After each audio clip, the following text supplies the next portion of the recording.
यो हो बझाङको दुर्गाथली गाउँपालिका वडा नम्बर 2 मोरीबगर स्थित मछेली शिव मन्दिर।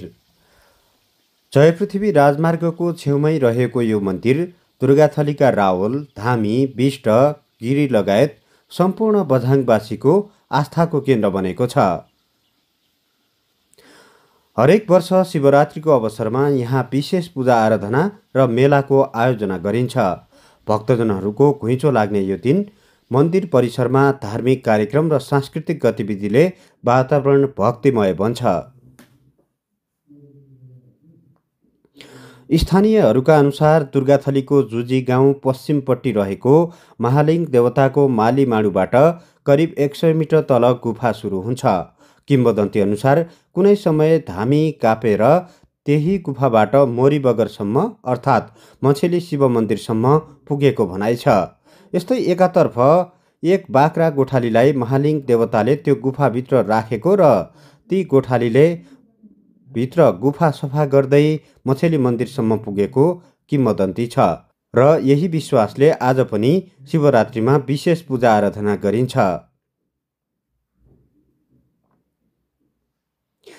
राजमार्ग छेउमा बनेको आकर्षक प्रवेशद्वार, 22वटा धारा, भव्य 10 फिट अग्लो शिवमूर्ति, रेलिङ सहितका खुट्किला र ऐतिहासिक गुफाले मछेली शिव मन्दिर पर्यटक र भक्तजन दुवैका लागि आकर्षणको केन्द्र बनेको छ। पर्यटकहरू आइराखेका छन्। अब त्यो पहिले पनि हजुरको हामीले मूर्ति सुरुमा मतलब मूर्ति पनि खडा गऱ्यौँ। मूर्ति बनाएपछि यो मूर्तिको फोटो लिनलाई मान्छे तमाम आए। फोटो हेरेर पनि हाम्रो चन्दा प्रशस्तै उठ्यो। नदिनेले पनि दियो, नदिनेले पनि सबले गाउँको मान्छे चाहिँ एकजना पनि रहेन होला। जतिका भाइहरूले उनले 5,000, 7,000, 10,000, 11,000, 25,000 उनले पनि दियो। अरू आउने मान्छेहरूले पनि देख्ने मान्छेले पनि दियो। चन्दा सबैले दियो। अब एउटा हाम्रो हाकिम थियो, उसले चाहिँ 51,151 रुपियाँ नै दियो यसको लागि त्यो मूर्ति। अनि पछि गएर मतलब अहिले तल माथि जाने फोटो लिने अब त्यसो भित्र पर्यटक भएर बाहिरको त होइन, यहाँको आन्तरिक पर्यटकहरू आउँछन्। मतलब त्यसमा मतलब फोटो खिच्छन्, जान्छन्, यताउति कोही गुफा हेर्छन्। हजुर। अब यो जयपृथ्वी राजमार्गको छेउमा पनि छ। आन्तरिक पर्यटक सँगसँगै विदेशबाट आउने पर्यटक पनि बिस्तारै बढ्ने कतिको यहाँको आशा अपेक्षा छ? आशा छ, हाम्रो राम्रो आशा छ। किनभने अब यसले मर्मत बनाउनु छ, यताउति शृङ्गार पटार गर्नु छ, त्यसमा धेरै कामहरू नै बाँकी छ बनाउने। अझै तपाईँहरूको योजना के छ? कसरी यसलाई शृङ्गार पटार गर्नुहुन्छ? कसरी भने त्यसको मुख्य कुरा चाहिँ घेराबाड गर्ने, त्यसभित्र वृक्षरोपण गर्ने, कुन बिरुवा रोपेर कस्तो हुन्छ, फुल रोप्ने, अनि त्यो छ मुख्य कुराहरू। त्यो योजना गरिरहेका छौँ। अरू सरसफाइ र अरू त्यो गर्नु धेरै छ। अहिले मन्दिरमा झिलिमिली बत्ती, फ्री वाइफाईको सेवासहित आगन्तुकको सुविधालाई ध्यानमा राखेर थप संरचना र बगैँचा निर्माणको योजनामा आफूहरू रहेको मछेली शिव मन्दिर निर्माण उपभोक्ता समितिका संयोजक शिवहरि रावल बताउनुहुन्छ। अब हामीले यसको घेरबार गर्न बाँकी छ। अनि त्यसपछि वृक्षारोपणका कुराहरू, विभिन्न बोट बिरुवाहरू लगाउने कुराहरूका एक त यो अलिकति जोखिमयुक्त ठाउँमा पनि छ, किनभने भिरालो जमिन छ, कमेरो माटो छ होइन। अब प्रकृतिको एउटा परिकल्पना कसैले पनि गर्न सक्दैन, जुनसुकै बेला जे पनि हुनसक्छ। त्यसो हुँदाखेरि कहिलेकाहीँ पहिरोको डर पनि होला होइन। यो हिसाबले बस्नको लागि घेरबार गर्ने अथवा माथि तल कहीँ तटबन्धन गर्ने यो केही छ सोच यहाँहरूको? अब हामीले तटबन्धनकै त अब सम्भव हामीले त्यहाँ त्यस्तो खालको छैन। तटबन्धनै गरेर त्यो सम्भव नदेखेको हुनाले अबको सोच भनेको हामीले त्यसलाई घेरबार गर्ने।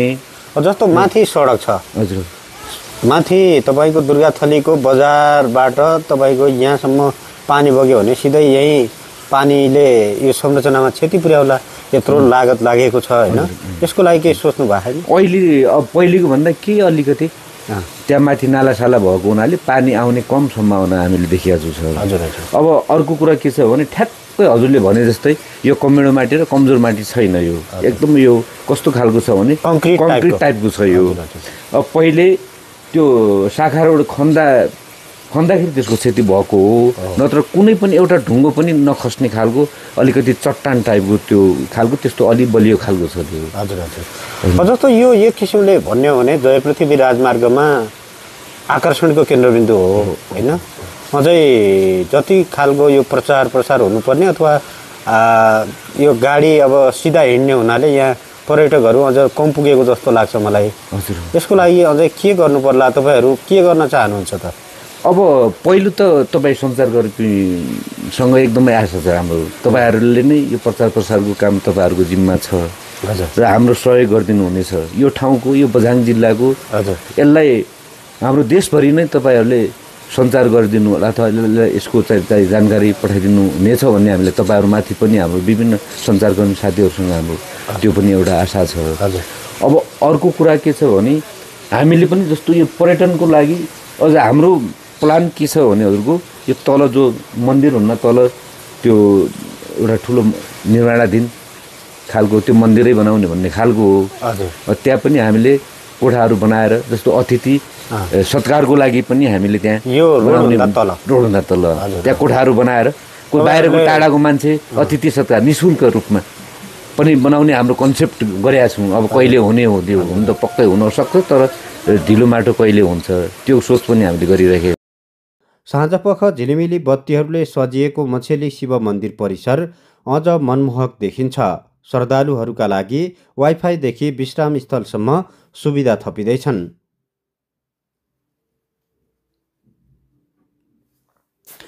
शिवरात्रिमा लाग्ने मेलाले यहाँको सांस्कृतिक तथा धार्मिक महत्त्व झनै बढाएको छ। स्थानीय उत्पादनहरू, परम्परागत नाचगान र मेला पर्वले मछेली शिव मन्दिरलाई अझ जीवन्त बनाएको छ।